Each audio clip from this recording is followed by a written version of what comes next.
Allazi hadana lihaza wa ma kunna linahtadiya laula an hadana Allah. Wassalatu wassalamu ala rasulihil karim wa ala alihi wa sahbihi ajma'in. Qala Allah Ta'ala fi kitabihil karim, syahrul Ramadan allazi unzila fihi al-Quran hudan linnas wa bayyinatin minal huda wal furqan. Terima kasih kepada sedari pengurus pengacara majlis yang berusaha, pengarah-pengarah, timbalan pengarah, ketua pusat, timbalan pendaftar HEPA dan semua warga HEPA yang dikasihi sekalian. Dan juga tak lupa juga pada Tuan Muhammad Hafizan, penceramah kita pada pagi ini. Kita ucapkan terima kasih kerana datang jauh daripada Kuantan untuk bersama-sama dengan kita pada pagi ini.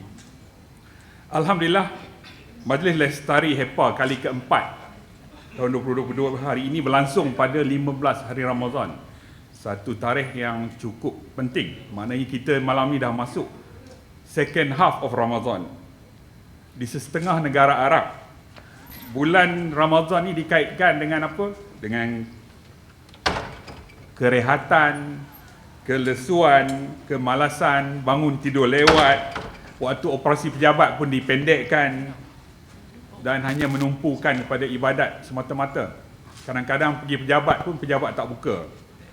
Sebab itulah ada pakar-pakar nyatakan kalaulah Rasulullah SAW masih hidup, kan, mungkin sangat kesedihan yang sangat tinggilah. Kerana apa?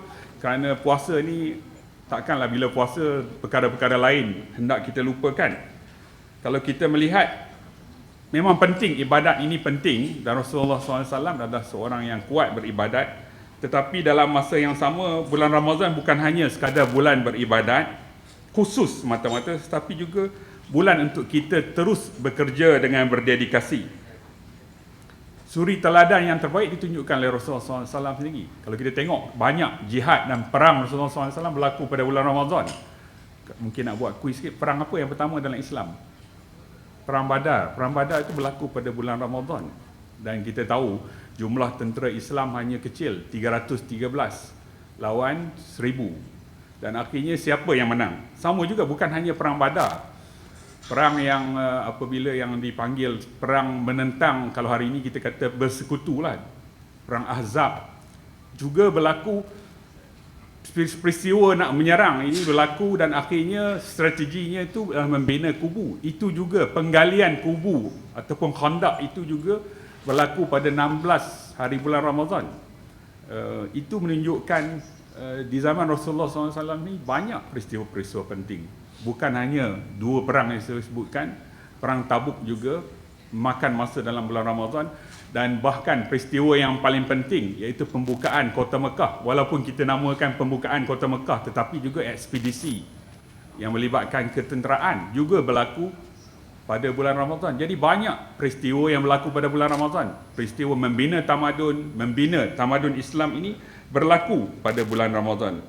Jadi sebab itulah, kalaulah bulan Ramadan ini memang kita katakan tumpuannya adalah kepada ibadat, tetapi kalaulah kita tidak memberikan dedikasi kepada kerja-kerja yang kita perlu laksanakan, tentunya kita tidak mengikuti sepenuhnya segala tunjuk ajar yang ditunjukkan oleh Rasulullah SAW. Kerana apa? Kerana proses pembinaan tamadun ini tidak akan berlaku jika umat terdahulu menjadi lesu dan tidak produktif pada bulan Ramadan. Pada kesempatan kali ini saya ingin berkongsi sedikit tentang Allahyarham Profesor Diraja Ungku Aziz. Kerana apa? Profesor Diraja Ungku Aziz ini adalah suatu nama yang sangat besar.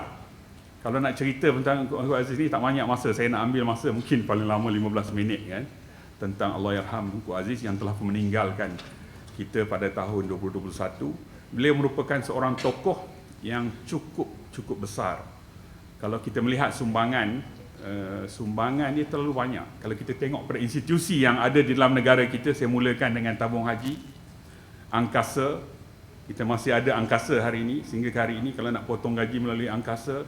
MARA, sebelum itunya RIDA, juga adalah idea daripada Ungku Aziz, dan juga dasar ekonomi baru. Beliau menyumbangkan idea yang sangat penting. Dan juga yang paling penting kita nak tengok, kita bercakap pada hari ini perlunya masyarakat kaum pribumi menguasai sains dan teknologi, yang paling penting perlu ada jumlah yang cukup anak-anak tempatan yang menguasai sains dan teknologi. Jadi Tunku Aziz telah pun memulakan apa yang dipanggil sebagai Pusat Asasi Sains di Universiti Melaya untuk memastikan ada barisan pelapis yang menguasai sains dan teknologi. Jadi sumbangan beliau ini sangat besar, dan perkongsian saya ini saya ambil daripada sebuah buku yang ditulis. Buku ini saya dah baca lama dah, sebab Tunku Aziz ni memberi inspirasi kepada semua orang, kerana kalau ikut dalam bahasa Inggeris dia orang panggil Tunku Aziz ini adalah a man for all season.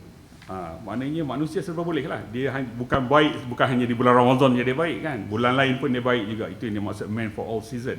Kalau melihat kepada bidang dia adalah bidang ekonomi, tetapi beliau juga adalah hebat dalam berpantun.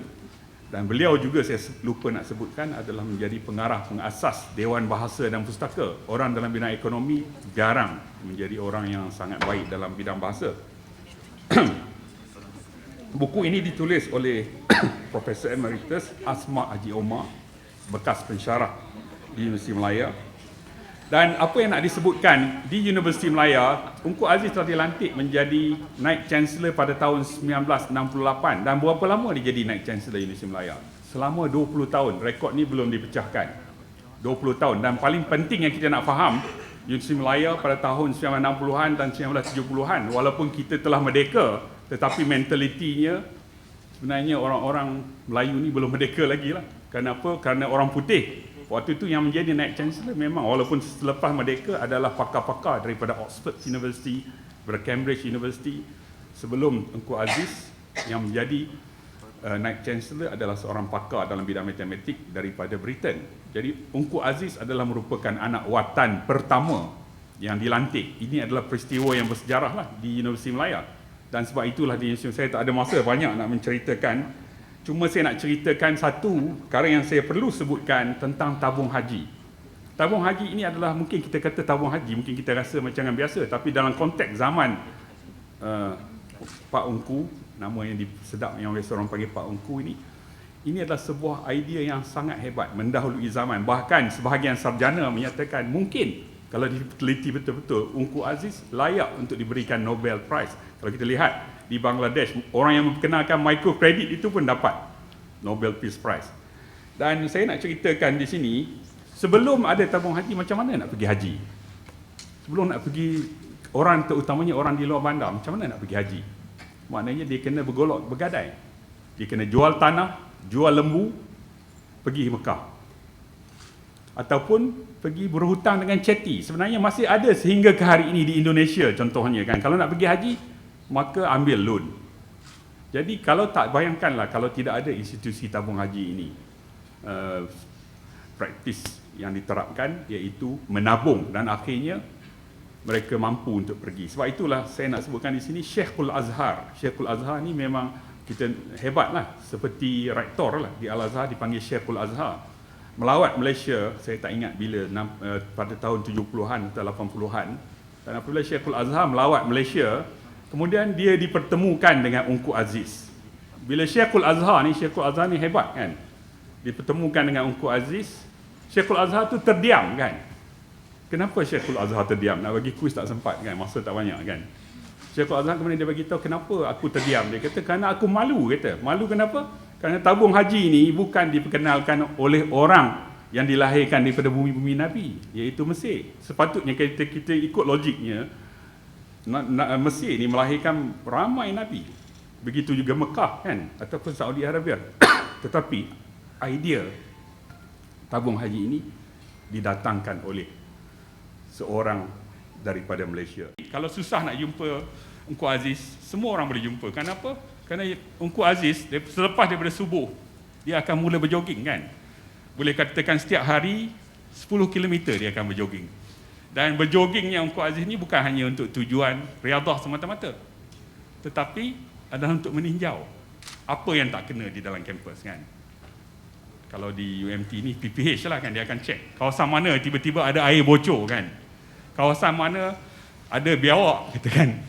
Jadi Tunku Aziz akan pergi jogging dan dia akan memeriksa. Dia akan memeriksa tandas. Dia berhenti di library, dia akan pergi cek Dan akhirnya pihak pengurusan harta di UM memang sentiasa berpeluh lah. Kenapa Ungku Aziz dia turun padang. Inilah yang dinyatakan management by walking about. Dan juga dia akan memerhatikan di bangunan chancellery ada masalah. Kita katakan masalah tikus yang membiak. Ungku Aziz juga mengambil tahu. Ni kata apa ni sampai semua benda nak tahu, ambil tahu. Tapi inilah apabila seorang ketua mengambil tahu segala benda, jadi akhirnya mereka yang menguruskannya tu memang kena sentiasa serius. Bahkan apabila beliau melalui bangunan fakulti, bila dia dapati sampah sarap tidak terurus, dia akan, waktu zaman tu tak ada macam sekarang boleh WhatsApp kan, dia akan telefon dekan atau pengarah, dia akan bagi tahu kata ni sampah sarap penuh tak terurus. Jadi biasanya jawapan pengarah atau dekan, dia kata apa? Dia kata cakap dengan baiklah, saya tak tahu kan. Jadi apa Ungku Aziz akan cakap? Ungku Aziz akan cakap management by walking about. Jadi dekan perlu turun padang kan. Itulah Ungku Aziz yang saya rasa banyak perkara yang cukup hebat. Dan satu lagi perkara yang saya nak sebutkan di sini ialah budaya perbincangan. Berbincang. Memanglah Naib Chancellor mempunyai kuasa yang sangat besar mengikut aku. Kalau kita lihat di UM pada ketika itu, ketika Ungku Aziz menjadi Naib Chancellor, itu adalah zaman kegemilangan gerakan pelajar, demonstrasi berlaku besar-besaran, kecil-kecilan di kampus kan. Jadi bagaimanakah Ungku Aziz menangani perkara ini? Kita katakan, biasanya orang akan kata kita ada kuasa, kita tangkap je mereka kan. Bahkan pada tahun 1974, gerakan pelajar telah pun menawan kampus UM kan. Menawan kampus UM. Di luar negara ini memang biasa. Di Malaysia, kampus UM telah pun ditawan oleh pelajar pada tahun 1974. Ketika itu Ungku Aziz tengah bercuti di Morik. Rumah dia di Morik. Bercuti untuk menulis kan. Jadi pihak polis menghubungi Ungku Aziz dan beliau pulang daripada Morik kembali ke lembah pantai. Dan pada ketika itu pihak polis telah pun mengepung UM kan, di pintu-pintu masuk semuanya polis dah ada kat situ. Kalau kita tanya macam mana cara dia menyelesaikan masalah pada ketika itu, tangkap je, betul tak? Tapi Ungku Aziz ni hebatnya dia, walaupun dengan pelajar yang menawan UM pada ketika itu, pendekatan dia adalah dengan berbincang. Dia turun ke Tengku Chancellor dan dia berbincang dengan para pelajar, para aktivis. Dan akhirnya hasil perbincangan tersebut, mereka bersetuju untuk menyerahkan semula universiti kepada Ungku Aziz. Okey. Ini cuma nak bagi tengok je apa yang saya cakap tadi, nak capture kan. Ciri-ciri utama yang saya dah cakap tadi, tidak suka bermegah, management by walking about, berbincang, dan tumpuan kepada pelajar yang kurang bernasib baik. Pada zaman ini belum ada lagi inisiatif B40, tapi Ungku Aziz telah pun memperkenalkan. Tak ada peruntukan, tapi dia telah pun memperkenalkan. Ini adalah perkara terakhir lah kan. Apa yang diperkenalkan? Kerana kebanyakan pelajar aliran sains yang ada pada ketika itu ada dua kumpulan. Satunya adalah daripada bandar dan satunya daripada luar bandar. Mereka yang datang daripada luar bandar ini sangat jauh ketinggalan dalam pelajaran. Jadi Ungku Aziz memperkenalkan kursus khas untuk mereka yang datang daripada luar bandar supaya mereka tidak ketinggalan, kerana jurang di antara pelajar-pelajar luar bandar dan dalam bandar ni sangat jauh. Jadi dia telah memperkenalkan kursus khas untuk mereka yang daripada luar bandar, terutamanya di fakulti-fakulti sains dan teknologi, dan akhirnya dia mendapatkan peruntukan khas supaya mereka ini mendapat pembelaan. Dan pernah pada satu ketika kita panggil LPU lah UM, Majlis Mesyuarat Majlis bercadang untuk menghapuskan kelas khas untuk mereka daripada luar bandar, dan Ungku Aziz sangat marah. Kenapa? Pembelaan beliau terhadap mereka yang kurang bernasib baik itu adalah sangat sinonim dengan Ungku Aziz. Tapi saya tak ada masa nak cerita banyak, kerana apa? Bidang dia adalah bidang ekonomi, dan akhirnya dia bukan hanya berbicara tentang ekonomi tapi juga membela membela mereka yang menghadapi masalah seperti dalam kes ini. Bahkan apabila berlaku mogok di peringkat negara, KTM contohnya dialah menjadi orang tengah yang dipilih oleh mereka yang melakukan mogok untuk menyelesaikan masalah tersebut. Saya rasa itu adalah perkongsian yang saya ingin sebutkan. Ini satu lagi saya nak sebut. Sebab kawan-kawan dia cerita kan, sebab betapa sederhananya dia. Kalau kita tengok kita nak sign ni, kita pakai pen macam-macam jenis pen kan. Ini pen yang digunakan oleh Encik Aziz kan, untuk tanda tangan dokumen kan. Dia tak belanja besar, pen yang diguna hanya ballpoint pen. Mungkin di Malaysia kurang dikenali lah kan. Jenamanya hanyalah jenama big kan. Dia bukan menggunakan, inilah menunjukkan seorang yang, sebab itulah saya katakan beliau adalah seorang yang sangat hebat. Jadi saya rasa perkongsian saya tentang Encik Aziz sudah selesai. Cuma saya ingin sedikit sebanyak menyebutkan beberapa acknowledgement di sini sebelum saya mengakhiri sesi kita pada ucapan saya pada pagi ini, kerana dah panjang dah. Saya ingin mengucapkan pertamanya setinggi terima kasih kepada Pusat Alumni yang menjadi host untuk menganjurkan sesi lestari kita pada pagi ini. Dan juga saya juga terima kasih kepada semua warga HEPA yang menyertai majlis pada pagi ini. Dan saya ingin mengambil kesempatan ini untuk mengucapkan tahniah pada semua pusat dan pejabat HEPA yang begitu aktif melaksanakan pelbagai aktiviti, terutamanya sebelum Ramadan, dan Ramadan pun ada lagi aktiviti. Tahniah diucapkan pada PHEP, Pusat Pejabat High-Awal Pelajar, yang menganjurkan majlis apresiasi HEPA 2021 dengan penuh jaya. Begitu juga Pusat Alumni yang berjaya menganjurkan MICA, majlis, sebab tu orang ingat kata MICA ni kereta aku ke kan. MICA ni adalah majlis ikon yang hari itu dengan penuh warna-warni. PPHKP juga menganjurkan iftar perdana baru-baru ini. Dan pada masa yang sama, pihak Kolej Kediaman meneruskan tanggungjawab dengan penuh dedikasi dengan berbagai cabaran untuk menguruskan isolasi pelajar, mengedarkan pek berbuka pada pelajar luar kampus dan menganjurkan iftar untuk pelajar luar kampus juga. Dan dalam penyertaan kita dalam masum, kita mendapat tingkat gangsa memanah. Jurulatihnya adalah Cik Kamal dan pengurusnya saya lupa.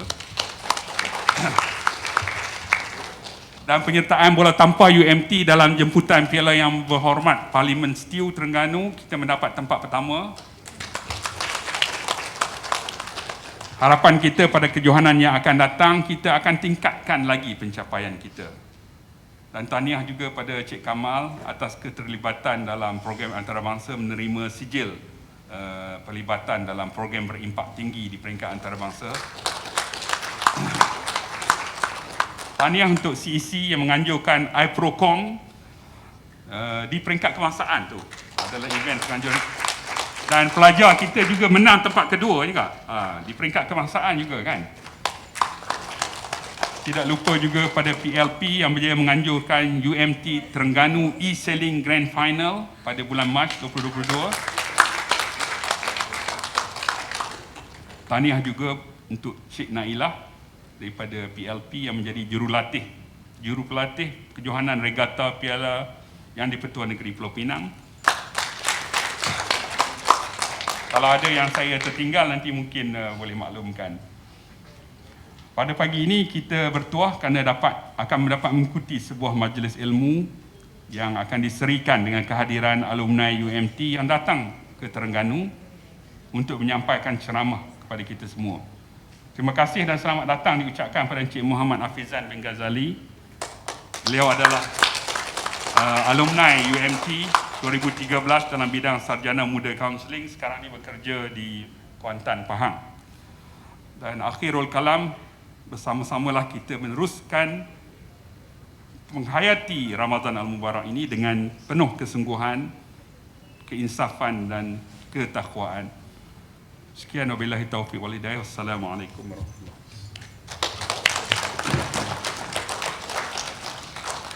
wabarakatuh. Terima kasih Prof di atas ucapan itu tadi.